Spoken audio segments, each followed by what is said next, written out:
Every now and then there comes along a feature that changes absolutely everything. And today I want to introduce you to Generative Fill in Photoshop.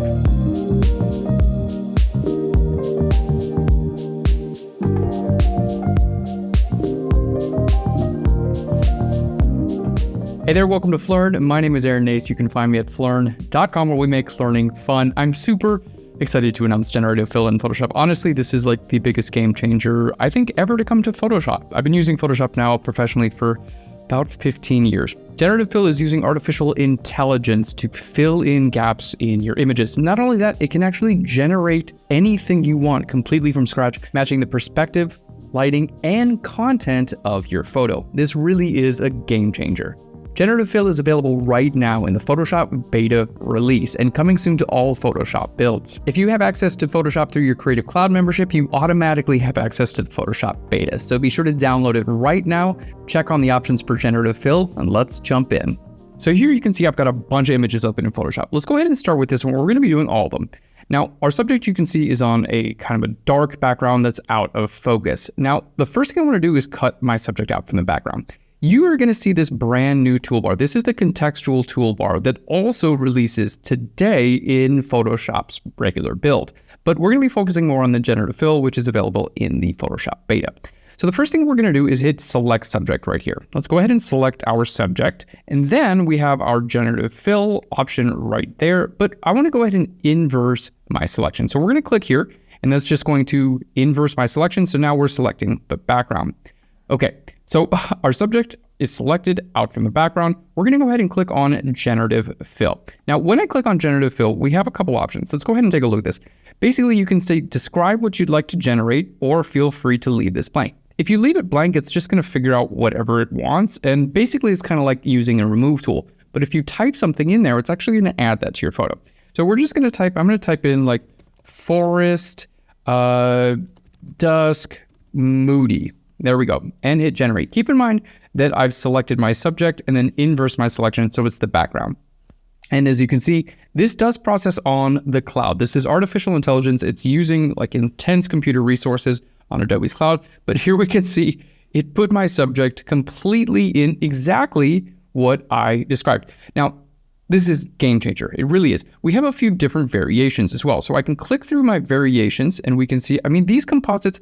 The cool thing here is not only is it generating these images completely from artificial intelligence, but it's actually taking into account the depth of field. So if I take this, make it invisible, here's a look at our original image, you can see the background is out of focus and it's carried that over into the different variations that it's given me for this. So it's going to look photorealistic. This is the only artificial intelligence tool at the moment that can do this. Now, it gets even better. Let's go ahead and hit generate one more time. Right over here, we're going to click on generate and you're going to see it's going to go again. Again, it's sending information to the cloud. It's processing on their servers. We're talking about a lot of computing power. So you do have to be connected to the internet and bringing back more variations. And you can do this as many times as you want, clicking through our different variations until you find something. Like what?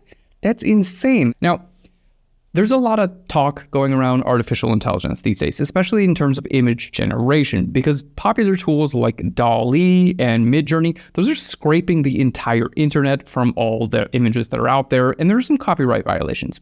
Adobe is taking the high road here. This is only using information that's gathered from Adobe stock. So Adobe is in the process of making this 100% commercial, meaning they're going to be contributing financially to all of the people who uploaded the images to create these artificial intelligence images. So the goal with Adobe is to make this 100% commercially available and to be able to track down every single person, every single contributor on Adobe stock whose images are used. So copyright issues with artificial intelligence are a thing of the past because Adobe has access to their Adobe stock library of over 300 million assets, and that's what they're using to actually produce these results. So kudos to Adobe. They're taking this the exact right way, and the technology is built into Photoshop, exactly what we want to see, and honestly, just the biggest game changer. Okay, let's go ahead and move into, just like that is like honestly blowing my mind. Let's move into our next example. Now, with this example, we have just like a living room scene. Let's say this is like an Airbnb, or maybe it's your living room and you're not sure what you want to put back there. So I'm just going to use our regular lasso tool, just like the regular lasso tool, what we're going to do is make a selection right over here on the wall behind our stuff. Now I'm going to hit this generative fill, but here I'm going to put like yarn wall art, because we kind of have like some, there we go, we can kind of see it's like yarn and some wood and things like that. So yarn wall art, and I'm just going to hit generate. And I can't believe this works. So I'm already laughing because, like, honestly, I'm like, boy, this really does change absolutely everything. So yarn wall art, and here we go, check this out. So I have my background layer, it added this generative fill layer, and then here my properties dialog is, I love how they built this integration. We have a few different options of what it brought in. And if you don't like anything, you just hit this generate button one more time. And honestly, you can do this as many times as you want. And it's just gonna fill in options, and it's taking colors and context from the image itself. I think that looks pretty good. Maybe it's like a little bit too large, but honestly, like, what? How does it know that that's what we want? And it matches it. It makes it look absolutely seamless in the photo itself. This is absolutely a game changer. So at the moment, Adobe is allowing unlimited generates. Now, keep in mind that this is very computer intense. This is all happening on server somewhere. So eventually Adobe is going to be working on a credit system where the credits are going to be applied to your Creative Cloud account, and then you'll see a little bit of a counter to know how many credits you're using. We spoke with the Adobe professionals, like the people who are actually behind this technology, and they want to make it available to everyone. It's going to be extremely generous in how many credits they actually give you. So for now, during the beta, you get unlimited generates. When this progresses and pushes out to the more general release of Photoshop and the credit system is going to work out, then you're going to be limited by your amount of credits. But again, Adobe's made it very clear that they want to make this available for everyone, and they really want people to use it. So use it, especially while it's in the beta. So let's go ahead and find this image here. Check this out. Okay, we got a really great portrait of this woman here. Let's go back to our layers. Again, this is just our background layer, nothing fancy here. And we have someone here in the background. I'm gonna use a lasso tool, and you can see, like, I'm using a trackpad on my laptop. You guys might be able to tell, like, I'm at my brother's house right now recording this because it's a big deal, right? Trackpad, laptop, no fancy tools, and I'm just gonna hit generative fill. Like, honestly, I mean, I've been spending my entire adult life teaching how to do Photoshop and how to, like, remove stuff like this. And now I'm like, wow, there's a lot less to teach, or more to teach if you're including this. But, like, what? I just used my lasso tool to get rid of that. And I have variations down here. And, like, every single one of them looks like, boom, good to go. Like, what? You can continue to generate. But this tool, honestly, for removing objects, it changes absolutely everything. Let's go ahead and take a look at this image here. Let's say, you know, okay, cool car, but let's say you wanted to do more of like a landscape picture here. Let's just hit shift. I'm using the regular lasso tool here. Let's just hit generative fill. I'm just going to hit generate. If you don't want to tell it what to be in there, you just hit generate, or you can tell it what you want in there. All right, let's go ahead and hit generate here and see what it does. Again, you can see it does take a little bit of time because it's processing on the cloud. This first one looks like we got a little bit of an error, but there we go. Our second and third, boom. I mean, that's like, what? Boom, car is gone. Now, let's go ahead and see, does this work on expanding our image? Let's see, I'm gonna hit C for the crop tool, and we're gonna make sure to uncheck delete crop pixels. I'm just gonna move this out to the right. There we go.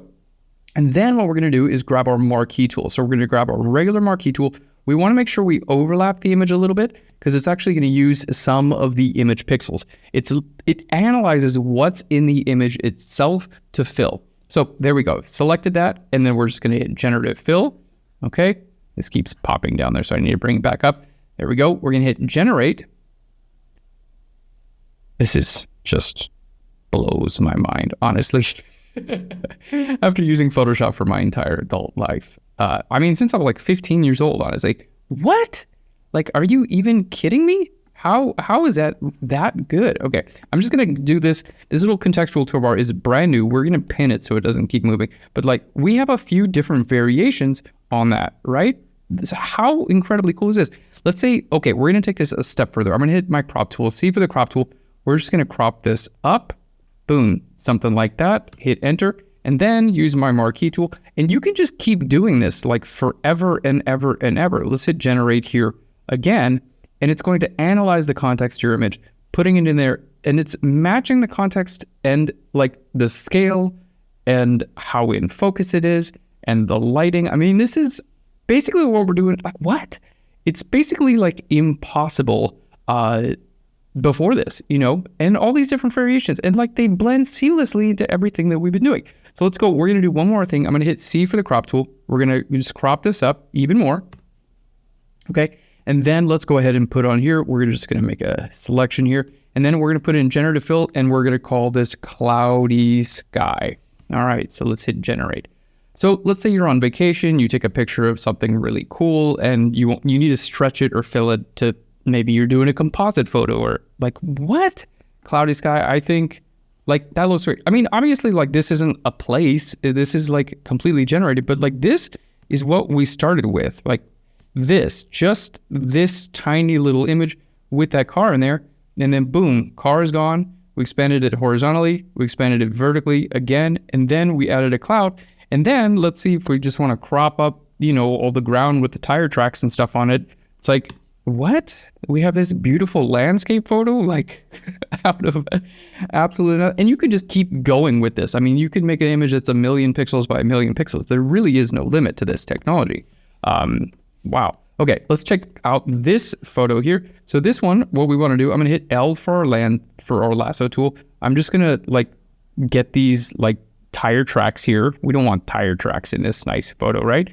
I'm again just using the regular lasso tool, holding shift and making sure there we go, get everything.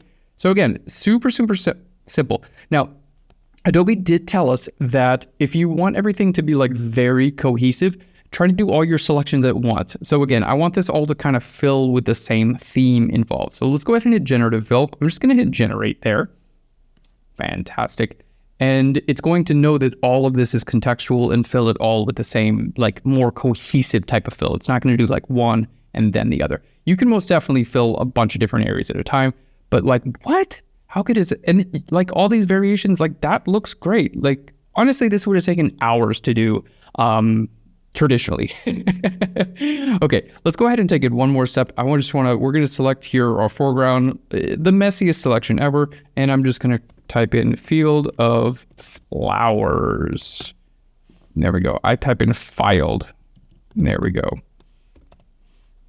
All right.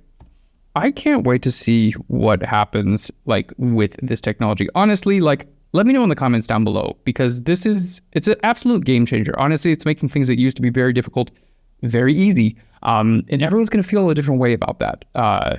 So I'm super interested to hear what you guys have to say. Boom, field of flowers. We have these different variations. That looks great. And keep in mind, you can just keep doing this forever and ever. So we have, let's just move our contextual text bar. There we go. That's our original photo. Just her on some tracks and things like that. Boom, remove those tracks and then added some more flowers. And like the out of focus areas, like what? Let me just zoom into this. The out of focus areas for these flowers blending back into focus in this, like, that looks real. It looks like it should in this photo. How's it note the depth of field? I'm just like blown away. Seriously, I really am. Okay, we got one more. I want to just take this because it's a little bit harder now what we want. Like this open at 11 a.m. I don't want that sign in my image, right? Boom, Generative Fill. Like, it's going to have to generate all that background. Like, is it going to be good? Is it going to be giving us something useful? I've done this stuff manually, and I know how hard it is. It takes a lot of time and energy to get this stuff right. What? With different variations, they all look perfect. I'm absolutely blown away. Okay, this dude in our photo, looking good. I like you, but maybe we don't need you in our photo. Okay, so this dude is going to go away. Boom. I mean, hopefully. We'll see how it does. Let's hit Generative Fill one more time. I'm just going to hit Generate there. And then we can just keep going and going and going with this technology. Honestly, it's kind of addictive. And I totally get, like, what? It's like, it's so good. It's so good. Okay, we're going to like click on his shadow. I'm just using the lasso tool on my trackpad here. I'm like, I'm using, like, any of us has access to this. Like, now we're all going to be able to remove objects professionally. And like, honestly, like, kind of maybe even better than I could do manually, if I'm being completely honest. Because when you're doing it manually, like, what? Look at that. You don't really have, like, I don't know, like these cars and stuff like that. I don't want those cars in there. But like, I don't know what the background looks like behind those cars. Like, would I have to like generate part of this pier and some sidewalk and then like match the lighting? And like, I have no idea what would even be back there. And I would have to figure it out, make it up, maybe get some stock photos together. But like, what? I wouldn't be able to make that good. Like, really. And like, I don't know how else to say this. Like, I consider myself a professional Photoshop user, and this is better than I can do in like a fraction of the time. Like, actually, like for real, you're getting my real life, honest. What? How is it this good? Like all this stuff in here. Okay, let's see. We don't want this thing here, so let's just generative fill to remove that. There we go. Let's hit generate. And then I want some clouds on here. Let's say I'm this diner owner or whatever, like, and I want to just have a more nice picture of my diner.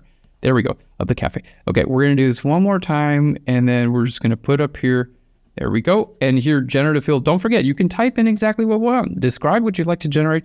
And I'm just going to put this in clouds. And it analyzes the lighting. Okay, look at this. We have lighting here on the left side of this palm tree here. It analyzes the lighting of our image and then generates clouds that match the lighting too. Like what? Oh my gosh, that is not a cloud. In this case, that's extremely funny. Let's go over here. That one actually worked. Well, okay, I'm like really...